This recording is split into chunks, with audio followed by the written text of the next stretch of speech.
Marhaba wa ahla sahla. This is another episode of Titan Sports, the show where we provide you with the latest news in the world of sports and here at Cal State Fullerton. I'm Jonathan Mansour. Hey everyone, I'm Sasha Pytell. What's up, Titan Sports fans? I'm Christian Elias. Hey everybody, I'm Justin Rosette. We have a lot to talk about today, so without further ado, let's get the ball rolling.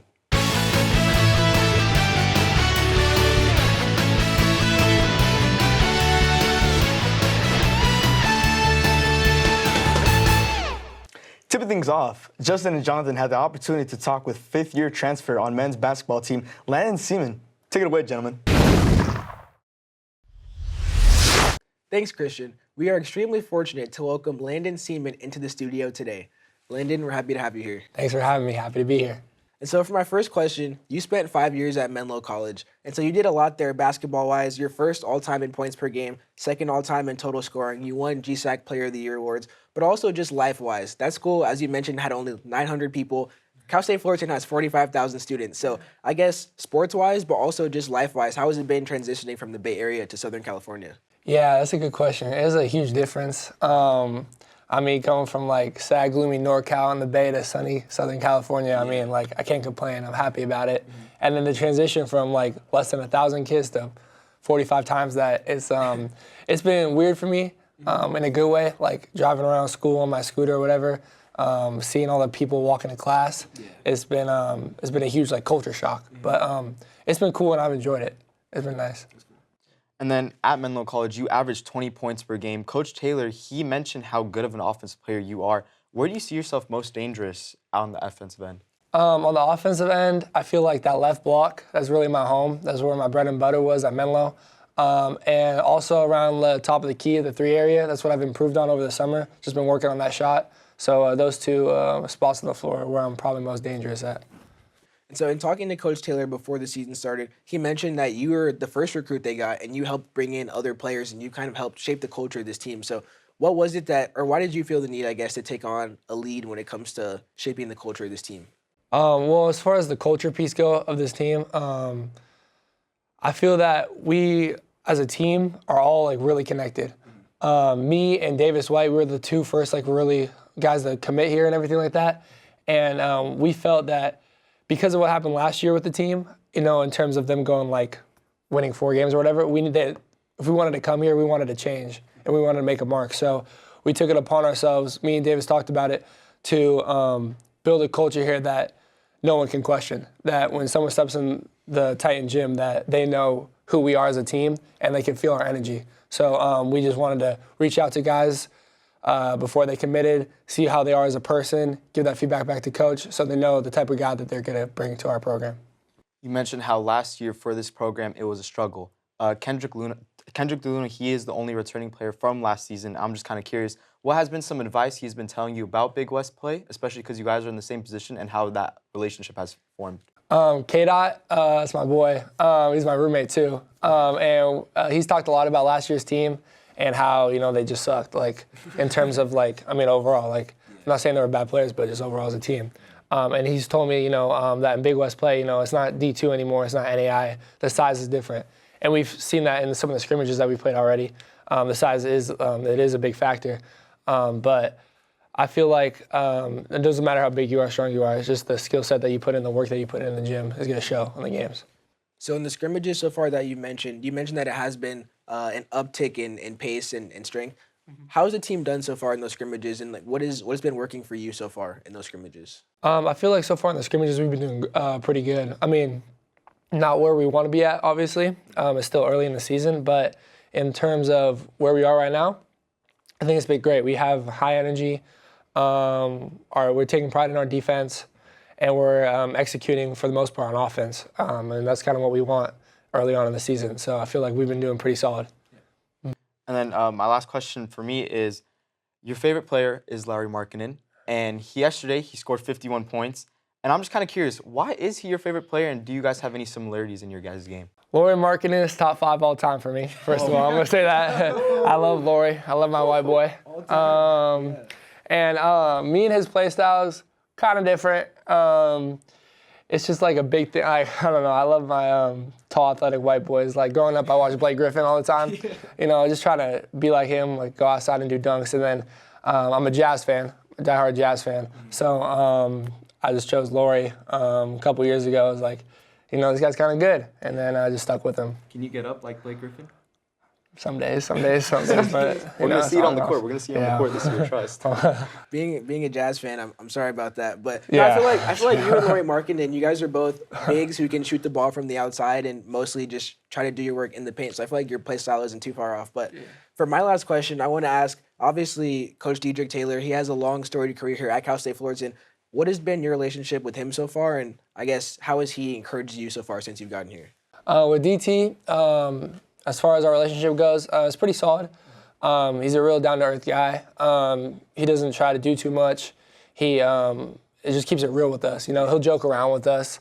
He's just really funny. And like in the recruiting process and everything, he told me straight up what they expect from me, what they're gonna like offer in terms of resources and everything like that. And everything so far has been to the T of what he said. And so my big thing is just like being consistent, being loyal, being straight up, and that's just what he's been as a coach. So that's my take on TT. All right. Well, thank you so much, Landon, for joining us today. Sure. We're looking forward to see how the team does this season. Thank you. Yeah. Now we're going to send it back to the desk where we have some updates on an NBA betting scandal. Last Thursday, Portland Trailblazers head coach Chauncey Billups and Miami Heat point guard Terry Rozier were arrested along with more than 30 people involved in 2 separate gambling operations. Billups was charged with partaking in fixed high-stakes card games tied to the mob, which created gamblers out of nearly $7 million. Rozier, on the other hand, was accused in another gambling scheme within the NBA of exploiting private information about players to win bets on NBA games. According to the FBI, Rozier will tell the people close to him to bet his unders. In 2023, he left the Charlotte Hornets game against the New Orleans Pelicans where he faked an injury. According to the NBA, Billups and Rozier are now placed on leave from their teams. Rozier appeared in federal court in Orlando, Florida, whereas Billups appeared before a judge in Portland, Oregon. Both men ended up being released from custody due to certain conditions.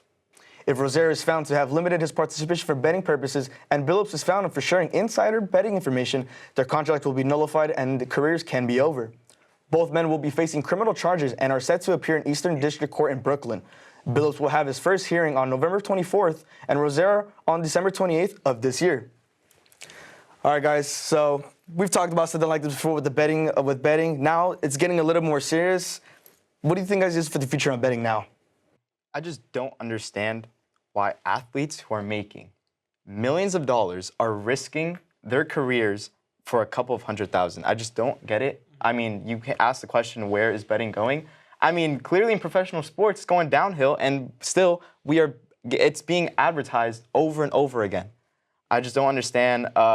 This is just like flashbacks to Jonte Porter. He was arrested for betting on the league, on his game, on his stats, and he just pled guilty and now is serving time. It sucks to see this in a professional sports league. Yeah, I think everywhere you look, like you said, you see sports gambling being like, whether it's DraftKings, PrizePicks, even ESPN has its own betting app now. Whenever you go on ESPN, you see ESPN Bet. Like, use this code. Like, it's being sponsored and kind of put out there everywhere, right? And I think this just shows, obviously, gambling, people have like real gambling addictions. Gambling is like a real problem that many people have, and it's like one of those things that it's a very serious thing, but because companies can make money off of it and profit off of it, we're definitely going to push it out as much as we can, Even people that make the NBA sometimes, they might have had gambling issues before they make it. So when they make it to the NBA now and they have a chance, they're kind of elevated a bit. They might think, I can get away with this. Like we talked about with the college gambling story a couple weeks ago, right? What's stopping a college athlete from like being like, hey, to his friend in the NBA, like, just play bad today or whatever. Terry Rozier faked an injury and won his friend's money because of it. And he thought, he can do that because he's in the NBA. But now people are getting caught because of it. So I hope athletes take this more seriously. There's another athlete, a former NBA player named Damian Jones, who also got caught in this investigation. And I saw a tweet, I believe it was from Shams, that he apparently used LeBron James to bet one time. He asked LeBron who was going to play that night and use that information. When I saw LeBron's name, I was like, oh gosh, don't get LeBron involved in this. But overall, this is very serious. And I think now with the NCAA betting proposition being passed, things are only going to get worse. The more betting gets promoted and is allowed for college athletes and professional athletes, as we see here, the mafia is involved in this case. Like, this has gone way out of proportion, and I think it's only going to get worse. Yeah, definitely. I agree with what you're saying, and you as well. Like, I don't really understand what the NBA is doing getting involved in this, because obviously their reputation is one of their most valuable assets. It's what gives them their sponsorships and broadcasting rights, and it also creates that worldwide fan base that we all know. So when a scandal like this surfaces, especially between a head coach and a player, it affects the trust that fans and their investors and their advertisers have in the integrity of the league, really. I would just hate for this to kind of become what we saw in the MLB during their steroid era back in the 80s and the 2000s. There was the scandal whether or not the Major League Baseball players were on steroids or not. So not only was that a hit to their credibility, but it also affected their revenue as well. So I would just hate to see the NBA get involved in something like that, because they could lose their sponsors. TV networks might want to renegotiate contracts, and there's just a lot at stake. So if players and coaches can kind of not get drawn into this scandal furthermore, I think it would really do them good. The Dodgers bounced back in the World Series on Saturday after a devastating blowout loss in Game 1 against the Blue Jays. After the Dodgers blew a 2-0 lead and the Blue Jays already added 5 runs in the bottom of the 6th in Game 1, the momentum only grew after outfielder Addison Barger hit a fly ball towards the right center field for a grand slam and a comfortable lead at 9-2 at the bottom of the 6th. Despite the Dodgers' attempt of a late comeback, their designated hitter Shohei Ohtani's 2-run homer in the top of the 7th inning wasn't enough to beat Toronto's double-digit score of 11-4 at the end. However, the Dodgers brought their offense to life late in Game 2 with 2 home runs in the 7th inning. Catcher Will Smith hit one deep into left field and gave them a 2-1 lead, and infielder Max Muncy sent another to left field into the Blue Jays bullpen to extend the lead 3-1. In the 8th inning, with the bases juiced, a wild pitch from Toronto's pitcher Jeff Hoffman allowed everyone to move up a base as outfielder Andy Pages came home to make it 4-1. Smith later knocked in his 3rd RBI of the game with an RBI force-out, bringing Shohei Ohtani home and ultimately securing a 5-1 victory. The series has now shifted to LA, and yesterday the Dodgers won in 18 innings. This game had everything but a double play. Christian, I'll start with you. What did you take from the game? I mean, the whole game was cinema. This whole series is literally cinema. I mean, I wanted to be there for the whole game. I'm watching this at the gym. I come home. It's more innings. I'm there. Mind you, the game finished, and I still had to prep for this, right? So I wanted to make sure Dodgers were going to pull away with this one. But really huge shout-out to Will Clant. I mean, he really did it on those final couple innings there, too. I was just shaking for that whole game. But I'm really glad the Dodgers were able to pull it out when they really needed to be. I mean, they had an early lead to begin the game. The Blue Jays are making a comeback. It's tie game for that whole long. But just to go to 18 innings, I mean, honestly, it's just a really good look for baseball. But, I mean, now looking at this for the Dodgers, they're just going to need to finish out a little earlier. The bullpen's going to need to step up a bit. And then Freeman, Ohtani, Betts, they're going to have to get active on the hitting very, very early moving forward. Yeah, definitely. I think looking back at Game 1 of the World Series when they played the Blue Jays and the Blue Jays won, they really took advantage of the Dodgers' bullpen not going as deep, I feel. They realized that they could calculate their aggression more, and that was really where they took over. But within this game, the Dodgers went through a full rotation just within the first 9 innings, and then eventually used 10 different pitchers. So that was also tying a World Series record. So I feel like every arm was really used to survive this long drawn-out marathon. And just as you mentioned, Will Clean, we'd only seen him a handful within the regular season. And so when he entered within the 14th inning, when the score was tied 5-5, and tossed 4 shutout innings, striking out 6 and allowing just 2 hits, I think that was very impressive, and I think that they're just progressively getting better in the series. Yeah, I think the MVP of this game definitely was the Dodgers bullpen, led by Will Cline, who actually got the win for the game. And I was just thinking, watching this game last night, imagine being the last guy on the bench before the game. I'm not going to play tonight, and you end up pitching 4 innings into the 18th inning in the World Series. He had all the pressure on him. The bases were full a couple times, and he ended up getting through it each time. Also in the Dodgers bullpen was, of course, Roki Sasaki, Emmett Sheehan. How about Clayton Kershaw? We talked about him on the show. He came in with the bases loaded, got the one out that they needed, and Henriquez as well. They had a lot of guys in the bullpen that got them this win. So shout out to the Dodgers bullpen. I think after winning that game, it's common that games like that, once you win that game 3, breaking the 1-1 tie, you end up winning the World Series. So they have 2 more games at home. Will they close it out? We'll see. But that was definitely an amazing performance from the Dodgers bullpen last night. Yeah, just a lot to take in. You mentioned the Dodgers bullpen. I do want to give credit to the Blue Jays bullpen. I mean, because they were also very poor in October, and they held up and allowed 8 to 9 scoreless innings, and really got this game. Gave the offense a chance, but the offense just couldn't get that timely hit. Freddie Freeman, I'm going to start the debate. Is he the clutchest World Series hitter ever? I mean, he has to be up there, right? Yesterday's walk-off home run in the 18th inning to send the Dodgers into a 2-1 series lead, and then obviously last year the Grand Slam walk-off. He's really making himself a great case for that. And then the Dodgers, they now have Ohtani on the bump today, and I really think this series could be over. The Blue Jays do not have George Springer or Bo Bichette. Well, we actually do not have an update on their status yet for today's game, so this could be a very crucial blow for the Blue Jays last night. And one more thing we didn't even point out was what Shohei Ohtani did on offense last night.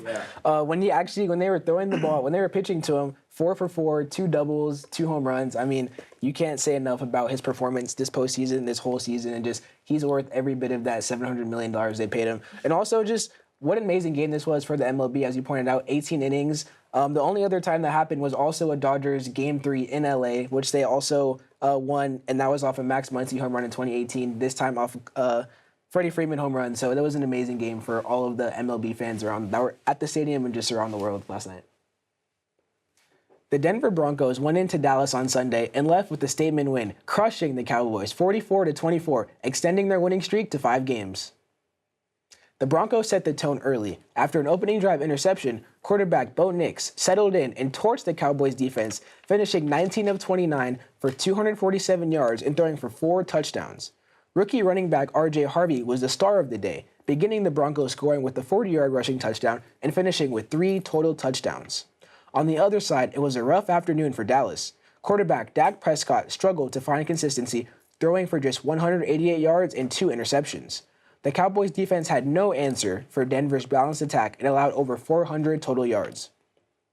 The Broncos defense also came to play, forcing turnovers and keeping the pressure on Dallas all afternoon.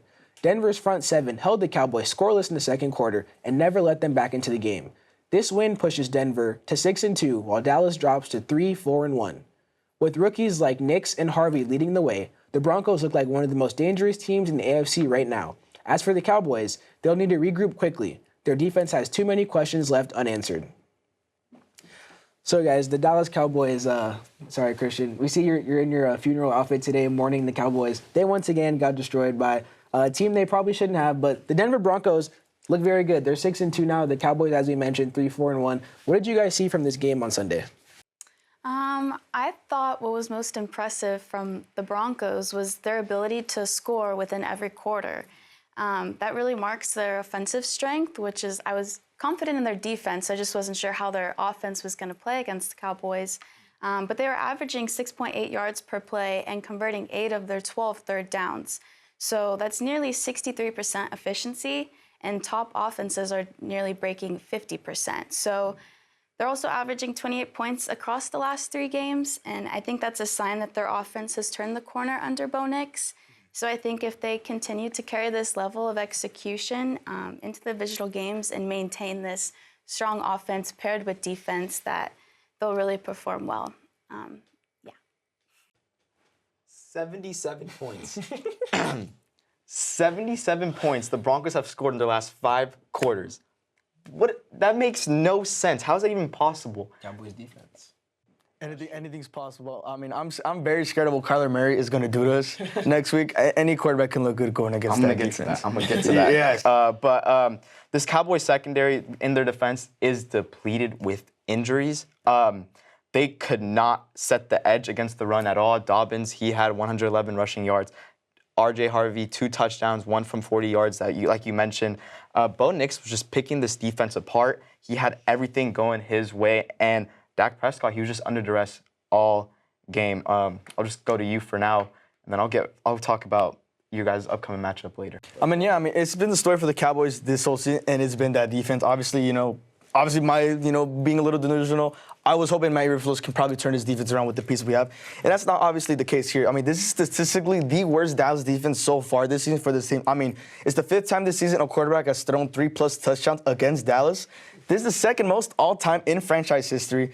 This is the second worst defense. We're not the worst anymore since he has won. At least that's a bright spot. And then 250 points allowed, 31.25 points per game allowed. I mean, this has so far been Dak's worst game of the season so far. He also did throw 188 yards against Philly, but that was a much better game. This interception, it's a season low for Dak. I mean, it's going to get to a point where now, you saw the last couple of games with Dak Prescott. He's been playing at an MVP level, but it's going to get to a point where Dak's not going to be able to do anything. He's going to be under duress. This O-line, this young O-line, there's still a lot to improve. But if he gets no help, Javonte on the ground as well, he's getting shut out. People got to realize, especially Cowboys fans, that yes, I am guilty of it. I would expect Dak to, help us, and he would be the one to, help us come back. But it's going to get to a point where Dak's not going to be able to do anything, and this defense is just statistically worse, and it's going to just, for the next games, when we actually play these better teams, like we got Philly next and everything else, it's going to look worse. And then next week's game against the Cardinals, which you're going to touch up on, I don't even want to think about what Kyler Murray's going to do to us. He's undefeated at AT&T Stadium as well. This is not good for me. I need the Cowboys defense to clutch up. I'm facing Trey McBride and Marvin Harrison Jr. Why would you have the Cowboys defense to begin with? I don't have the Cowboys defense. I'm playing against them. Oh. I need you guys to lock down for me. I don't know what to tell you, man. I need help. I need the secondary to get a little bit healthier. I need Kenneth Murray to maybe start playing like a linebacker a little bit. I know he's a former Charger, I know. Yeah. But I know you guys, like Cowboy Nation's kind of upset with Dak's performance, but you honestly have to give a lot of credit to that Broncos defensive front because they're legit. That front is just loaded.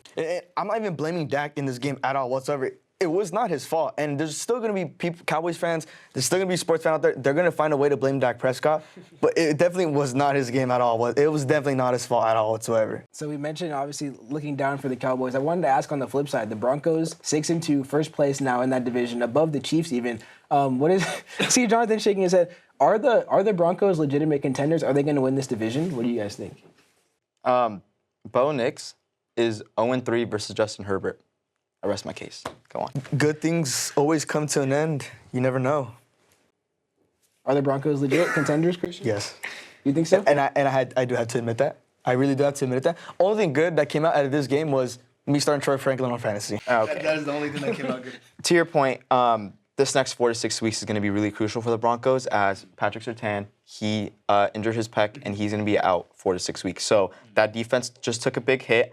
I don't know, and we need to see more consistency of this offense. I know we mentioned 77 points in 5 quarters, but that was against a bad Cowboys defense, and then just a miracle 4th quarter against the Giants. We need to see this team, how they play against a full team for a full game against a defense.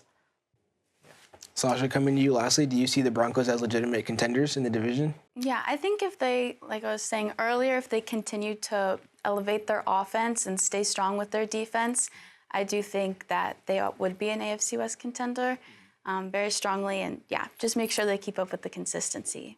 Yeah, well, we're going to have a tough battle, obviously, with the Chargers and the Chiefs both looking good right now. So we'll see what happens in the AFC West. Cal State Fullerton put on a dominant showing Saturday night, shutting out Long Island University in the first half and cruising to a 19-4 win at the Titan Aquatic Center. The Titans came out firing, scoring 4 goals in the first quarter and 5 more in the second to build a commanding 9-0 lead by halftime. Junior Ryan O'Donovan led the way with the hat trick, while Julian Nichols added 2 goals, 2 assists, and 2 steals as Fullerton kept the pressure on from start to finish. Long Island finally broke through in the third quarter, but the Titans answered right back and never lost control. Goalies Noah Stark, Ethan Ivey, and Cy Hammerstorm combined for 9 saves, anchoring a defense that stayed locked in all night. The win improves Fullerton to 16-11 on the season and builds momentum as they head into the final stretch of play. For the Sharks, it was a long night against a Titans team that's finding its stride at the right time. Now, let's lob it over to Christian, who has more on the Titans blowing the Sharks out of the water on Saturday night. Thank you, Sasha. We got 19 goals to go over, so let's get it right down here. Starting off with the first goal of the night was Julian Nichols capping it off to get the Titans going early on to get the nice 1-0 lead. Followed by that, we did get Jacob Patch right in the goalie's face. Look at that. That is a grown man move. Get that out of here. Mike Breen, what are you doing here? That only means one thing. Carmelo bangs with a third goal tonight for the Titans. Right there, we got Francisco Paredes, fourth goal tonight. Titans are up 4-0 right there. Julian Nichols, once again, second goal of the night. Then we got Nico D'Angelo right now. Twan Osbeck, he's driving slow. You got to drive slow, homie. You don't know, homie. You better pump your brakes because Twan Osbeck, right in the goalie's face, bang, another goal of the night. Right after that, we got Andrew Barnuevo, the ultimate shooter, helping his Titans once again lead for the bigger lead. Luke Vargas following it right then again. After that, again, Francisco Paredes with the second goal of the night. Then we got Ryan O'Donovan capping off his first goal of the night whatsoever. We got a little bit more there too. 5-meter Ethan McLeod, doesn't like nobody. Tony Benintendi, first goal of the night. It just keeps going better for this whole Titans team. Ryan O'Donovan, second goal of the night. We're not done with Ryan O'Donovan just yet. Ethan McLeod, second goal of the night as well. This Titans team is rolling. Ethan McLeod, 2. Samuel Bronco, bang. It just keeps getting better from here. Kai Kubo got his goal. Everyone here is getting good. Ryan O'Donovan, hat trick, baby. It doesn't get better than that. And then Tony Benintendi closing off with the second goal of the night for the Titans. This Titans team, 6-11 on the season. Thursday night, they got a nice tough matchup against UC San Diego, who is currently 17-8, but also 0-3 in conference play. This is going to be one to see. We'll see if Cal State Fullerton's men's water polo can finally secure their first conference win of the season since started again in 2023. I'm going to take it back to you guys on the desk. What is the big thing you guys see coming into this matchup against the Sharks, against UC San Diego on Thursday night? Let's see if this offense can keep it going. I mean, very, very great segment by Christian. 19 goals he just went through in like a minute and 20. Good job. How you feeling? I was nervous, man. I was nervous, but I got through it. Nah, you ripped. But room for improvement, obviously. There's always room for improvement. You ripped through it. That was amazing. But yeah, 19 goals. Great opportunity here on Thursday to get that first Big West win against a UC San Diego team that isn't really comparable to the rest of the Big West, who are ranked and really tough opponents. This is a great chance to grab a meaningful win for this program. Yeah, I would really love to see them continue to have a balanced attack as they play UC San Diego, because it was great that they had 6 different players making those scores on the goals. So if they can just continue to unselfishly pass the ball to each other and just really give everyone a fair opportunity to score, I feel like that's great, because they obviously have that team chemistry, and we've only seen that further build throughout the season. So it's really great that they're spreading the opportunity to everybody, and that really helps their success. Hey, Christian, you were really rapping there, bro. Make sure to send me the link on Spotify. I got you, bro. Send me the link when that song comes out. I'm going to listen to that again. But, no, I think overall, the Cal State Fullerton men's water polo team has gotten better this season. They've gotten better each of the 3 seasons of the program. The question is, can you get the first Big West win? This whole season, even though they've obviously haven't won a conference play, this whole season will be a success if they can just get one conference win. That's honestly the goal that they're looking to get before they want to talk about even getting close to competing or trying to beat multiple Big West teams. Just get that one Big West win first. Last week, we circled this game on Thursday against UC San Diego. We'll see if they can do it. We'll talk about it next week, but hopefully they can get that first win. That would be huge for this program. Yeah, it's definitely going to be a really big one to see. And I did also forget to mention, the Titans are undefeated when they allow less than 10 goals a game there too. But it's a big West team, and UC San Diego, they are neck to neck with Fullerton right now. Just one more win to the Titans. It definitely is going to be a great matchup, and it's going to be the same thing that's been going on all season. Yes, this offense, it can get going early. Yes, this defense, they can get stops when they need to, but it's all about how early can they get it. And if they start pushing the momentum towards UC San Diego, we already know how the outcome is going to be, and we've been seeing that for the past Big West matchups. All right, that about wraps everything up. Thank you so much for tuning in today. Please make sure to give us a follow on Instagram and X at TitanTVCSUF and on TikTok at TitanTV_CSUF. We hope you enjoyed the show, and we look forward to seeing you all next week on the next episode of Titan Sports.